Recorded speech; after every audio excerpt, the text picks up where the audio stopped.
ലോക്സഭാ തെരഞ്ഞെടുപ്പിലെയും നിയമസഭയിലേക്കുമുള്ള അടുപ്പിച്ചടുപ്പിച്ച തോൽവി. തൃശൂർ ഇങ്ങെടുക്കുവാൻ നടൻ സുരേഷ് ഗോപി നടത്തിയത് രാപ്പകൽ വിശ്രമമില്ലാത്ത പ്രവർത്തനം. അരാഷ്ട്രീയ വോട്ടുകളാണ് തന്റെ വിജയത്തിന് കാരണമെന്ന് സുരേഷ് ഗോപി തന്നെ പറയുന്നു. ശരിയാണത്. BJP വോട്ടുകൾക്കും അപ്പുറം വ്യക്തിപരമായ വോട്ടും ജനപ്രീതിയും നിർണായകമായി. BJPക്ക് കേരളത്തിൽ ലഭിച്ച ഈ ചരിത്ര വിജയം ഒടുവിലിതാ കേന്ദ്രമന്ത്രി പദത്തിൽ എത്തി നിൽക്കുന്നു.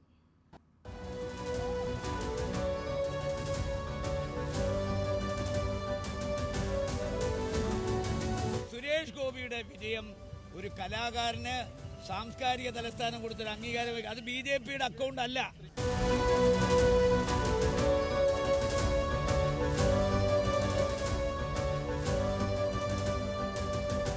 സുരേഷ് ഗോപിയെ രാഷ്ട്രീയക്കാരനായി കണ്ടിട്ടില്ലെന്ന കോൺഗ്രസ് നേതാവ് രാജ്മോഹൻ ഉണ്ണിത്താന്റെ വാക്കുകൾ കേരളം കേട്ടിട്ട് അധിക ദിവസമായിട്ടില്ല. ലോക്സഭാ തെരഞ്ഞെടുപ്പ് ഫലത്തിന് പിന്നാലെയായിരുന്നു പ്രതികരണം. BJP വിരുദ്ധ ചേരിയിലെ പലരും സമാന ചിന്താഗതിയുള്ളവർ തന്നെ. ഇത് അടിവരയിടുന്നതാണ് സുരേഷ് ഗോപിയുടെ തൃശൂരിലെ ജയം. 2019 തൃശൂരിൽ ആദ്യമായി സുരേഷ് ഗോപി മത്സരിക്കുന്നത്. പക്ഷേ TN പ്രതാപനും രാജാജി മാത്യുവിന് പിന്നിൽ മൂന്നാമനായി മടങ്ങി.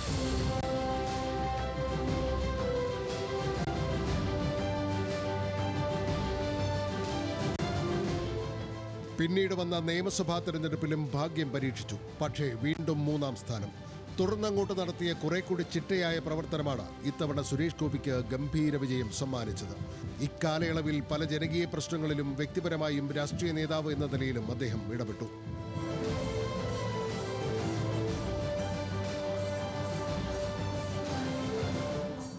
തൃശൂരിലെ ഏത് വിഷയവും രാഷ്ട്രീയമായി ഉപയോഗിക്കുന്നതിൽ അദ്ദേഹം വിജയിച്ചു എന്ന് പറയാം.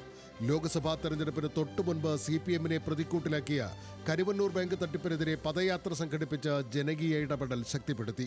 പല മേഖലയിലും ജനങ്ങൾക്ക് വ്യക്തിപരമായി ചെയ്ത സഹായങ്ങളും വിജയത്തിൽ നിർണായകമായി.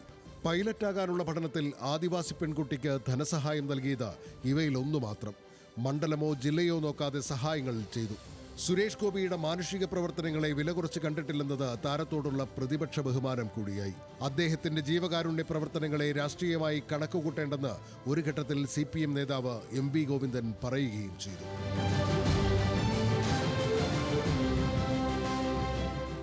പല കാലങ്ങളിൽ സുരേഷ് ഗോപി രാഷ്ട്രീയാഭിമുഖ്യം മാറി മാറി പ്രകടിപ്പിച്ചിട്ടുണ്ട്. അദ്ദേഹത്തെ സമ്പൂർണ്ണ രാഷ്ട്രീയക്കാരനായി പരിഗണിക്കാത്തതിന് പിന്നിലുള്ള മറ്റൊരു കാരണവും ഇതുതന്നെയാകാം. 70കളിൽ കോളേജ് പഠനകാലത്ത് SFI പ്രവർത്തകനായിരുന്നുവെന്ന് അദ്ദേഹം പല അഭിമുഖങ്ങളിലും പറഞ്ഞിട്ടുണ്ട്. 90കളിൽ മുഖ്യമന്ത്രിയായിരുന്ന K കരുണാകരനോടും കുടുംബത്തോടും കാണിച്ച അടുപ്പം കോൺഗ്രസിനോട് പുലർത്തിയ ആഭിമുഖ്യമായി വ്യാഖ്യാനിക്കപ്പെട്ടു. അതേ കരുണാകരന്റെ മകനെ തന്നെ ഇത്തവണ തോൽപ്പിച്ചു എന്നതാണ് കൗതുകകരം. കമ്മ്യൂണിസ്റ്റ് നേതാക്കളായ EK നായനാരിനോടും VS അച്യുതാനന്ദനോടുമുള്ള ആരാധന സുരേഷ് ഗോപി തുറന്നു പ്രകടിപ്പിച്ചിട്ടുണ്ട്. 2006 നിയമസഭാ തെരഞ്ഞെടുപ്പിൽ മലമ്പുഴയിൽ VS-നായി പ്രചാരണത്തിനിറങ്ങി.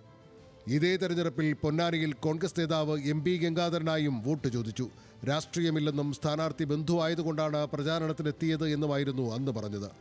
2014 പൊതു തെരഞ്ഞെടുപ്പിന് ശേഷം മോദിയുടെ നേതൃത്വത്തെ പ്രശംസിച്ചതിന് പിന്നാലെ BJP പ്രവേശനത്തിന് താൽപ്പര്യമറിയിച്ചു. 2016 നിയമസഭാ തെരഞ്ഞെടുപ്പിന് തൊട്ടു മുൻപ് പാർട്ടിയിൽ. ഇതേ വർഷം രാജ്യസഭയിലേക്ക് നാമനിർദ്ദേശം ചെയ്യപ്പെട്ടു. സഭയിൽ 74% ഹാജരുള്ള അംഗമായി സുരേഷ് ഗോപി. ഇംഗ്ലീഷ് കൈകാര്യം ചെയ്യാനുള്ള കഴിവ് രാജ്യസഭയിലെ പ്രകടനത്തിന് സഹായിച്ചു. പലപ്പോഴും അതിവൈകാരികമായി പ്രതികരിക്കുന്ന സുരേഷ് ഗോപിയെയും കേരളം കണ്ടിട്ടുണ്ട്. പല വിവാദങ്ങളിലും ചെന്നുവിട്ടു. പോലീസ് ഉദ്യോഗസ്ഥരോട് സല്യൂട്ട് ചോദിച്ചു വാങ്ങിയതടക്കം പല ഉദാഹരണങ്ങൾ. അതിനിടെ പോണ്ടിച്ചേരിയിൽ വാഹനം രജിസ്റ്റർ ചെയ്ത് കേരളത്തിന് ലഭിക്കേണ്ട നികുതി വെട്ടിച്ചുവെന്ന ആരോപണം സുരേഷ് ഗോപിയെ നിയമ നടപടികളിലേക്ക് വലിച്ചിഴച്ചു.